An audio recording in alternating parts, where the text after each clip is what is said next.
পরদিন ওই রাজ্যের রাজা গোপালের একমাত্র কন্যা মালা তার বাবার কাছে আবদার করল।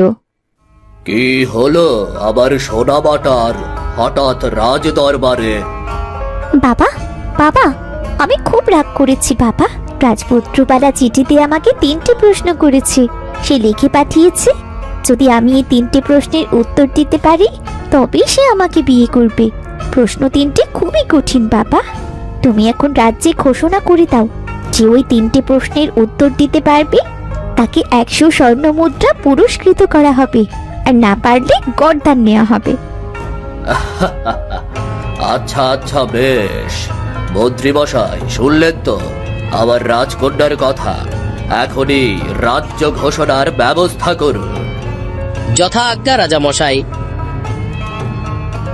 রাজপ্রহরীরা রাজ্যে ঘোষণা করে দিল রাজকন্যার 3টি প্রশ্নের কথা। ওর সাথে না পারলেও যে ঘাড় গর্দান যাবে সেটাও। 100 স্বর্ণ মুদ্রার কথা শুনে লোভে বিমলা ও তার 2 ছেলের বউয়ের চোখ যেন জলজল করে উঠল। মা, যদি আমরা ওই 100 স্বর্ণ মুদ্রা হাতে পাই তবে সারা জীবন পায়ের পরে পা তুলে খেতে পারবো। আমি তো সেটাই বলতে চাচ্ছিলাম। আমার 3 বউ রাজসভায় যাবে, ওই 100 স্বর্ণ মুদ্রা আমার সাই সাই। না না বাবা, আমি পারবো না। আমি এত তাড়াতাড়ি মরতে চাই না। আমার স্বামীর সাথে এখনো তো সংসারই করতে পারলাম না। না না, আপনি বরং বড়দি আর মেজদিকেই পাঠান। আমিও পারবো না মা, আপনি বরং মেজোকে পাঠান। তার তো অনেক বুদ্ধি, সে তার বুদ্ধি দিয়ে ওই 100 স্বর্ণ মুদ্রা জিতে আনুক। বেশ, তাই হবে। বিমলা তার মেজ বউকে ডেকে রাজসভায় যাবার কথা বলল।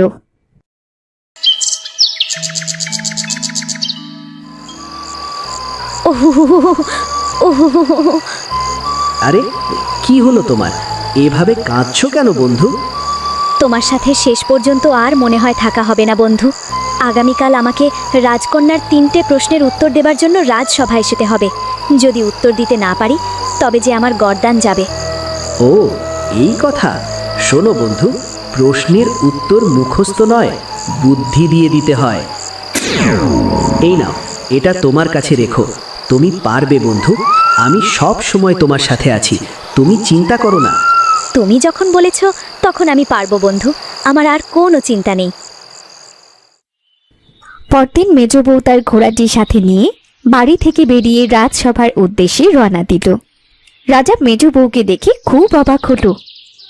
কি ব্যাপার মেয়ে, তোমার কি মৃত্যুর ভয় নেই? রাজ্যের কেউ তো প্রাণের ভয়ে এলো না, তুমি এলে কেন? মহারাজ, আমি আমার মনের অটুট বিশ্বাস বুকে নিয়েই আপনার দরবারে উপস্থিত হয়েছি। কারণ আমি জানি যার মনে সত্যিকারের বিশ্বাস থাকে সাফল্য একদিন তার হাতেই ধরা দেয়। বাহ বাহ, সুন্দর কথা। মা মালা, তোর সেই 3টি প্রশ্ন করে ফেল তাহলে। পৃথিবীতে কোন জিনিস যা সব থেকে দ্রুত চলে? পৃথিবীতে সব থেকে দ্রুত চলে মানুষের মন। এই মন এক মুহূর্তে দূর থেকে দূরে চলে যায়। দ্বিতীয় প্রশ্ন, পৃথিবীতে সব থেকে ভারী জিনিস কি? পৃথিবীতে সব থেকে ভারী জিনিস হলো অন্যায়। যে অন্যায় করে তার বুকে সারা জীবন বোঝা হয়ে থাকে। বাহ বাহ, সুন্দর উত্তর।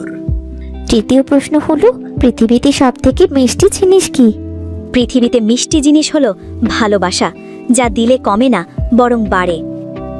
বাহ বাহ, অসাধারণ। তোমার সবগুলো উত্তরই একদম সঠিক। বাহ বাহ। বাবা, ইনি শুধু আমার অপমান নয়, বরং ফিরিয়ে দিয়েছে তোমার মেয়ের ভবিষ্যৎকে। এনাকে 200 স্বর্ণ মুদ্রা দেওয়া হোক। হ্যাঁ রে ছোটে, আপদটার আজ নির্ঘাত গর্দান যাবে, দেখিস কি বুদ্ধিটাই না চাললাম। কাকে বিদায় হবার কথা বলছো? ওই দেখো দিদি, দেখো, আপত্তি পুরস্কার দিতে ঠিক বাড়ি ফিরেছে। এই নিন মা 200 স্বর্ণ মুদ্রা। রাজকন্যা খুশি হয়ে আমাকে আরো 100 স্বর্ণ মুদ্রা বেশি দিয়েছে। বাবা, এ না হলে এই বাড়ির বউ? হ্যাঁ গো বড় বউ, ছোট বউ, দেখে নাও, তোমাদের তো আর কোনো গুণ নেই। যাও মা যাও, অনেক কাজ পড়ে আছে, এবার বাকি কাজগুলো সেরে নাও। ধন্যবাদ তোমাকে বন্ধু, তোমার জন্য আবারও আমি এই যাত্রা বেঁচে গেলাম। বন্ধুও বলছো, আবার ধন্যবাদও দিচ্ছ।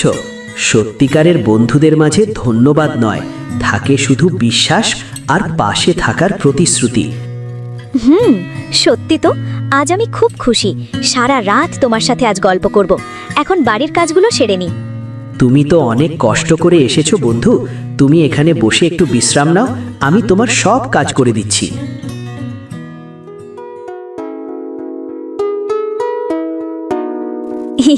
কি মজা, কি মজা! কত সুন্দর করে তুমি কাজগুলো করে দিলে। তুমি তাহলে থাকো বন্ধু, আমি পরে আবার আসব।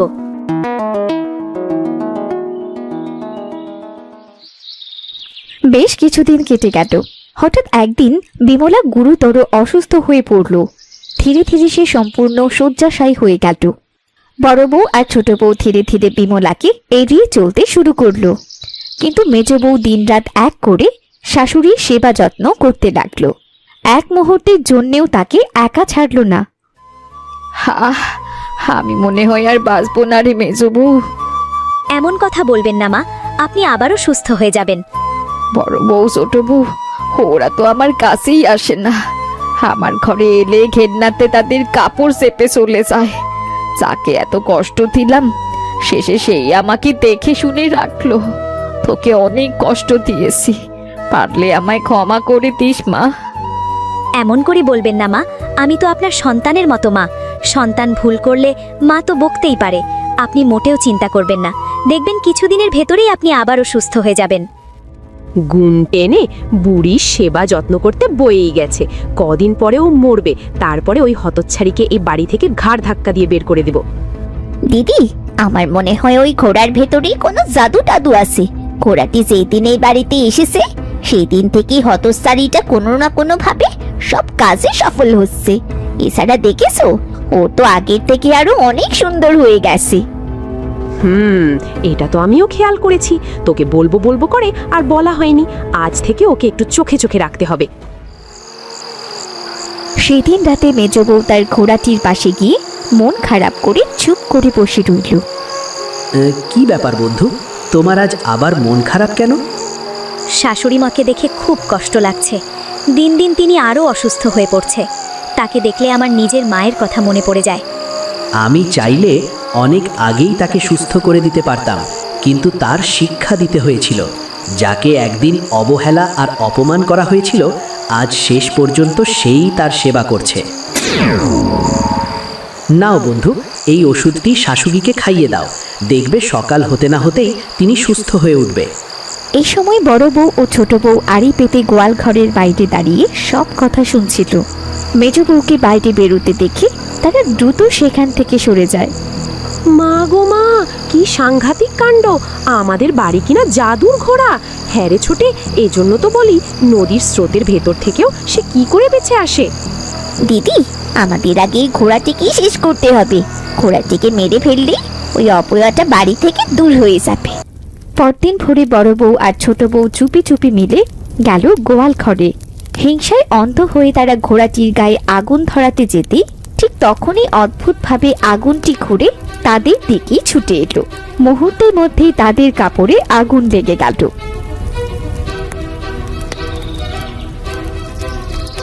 হে কি, এদের গায়ে আগুন কি করে লাগলো? মেজো বউ, তাড়াতাড়ি জল নিয়ে এসো, না হলে এরা তো মরেই যাবে। হিংসা আর অত্যাচারে অন্ধ যারা, তাদের পরিণতি এমনই হয়। এই আগুন সাধারণ আগুন নয়, কোনো জলে এ আগুন নিভবে না। আজ তাদের কর্মের ফল তারা ভোগ তো করবেই।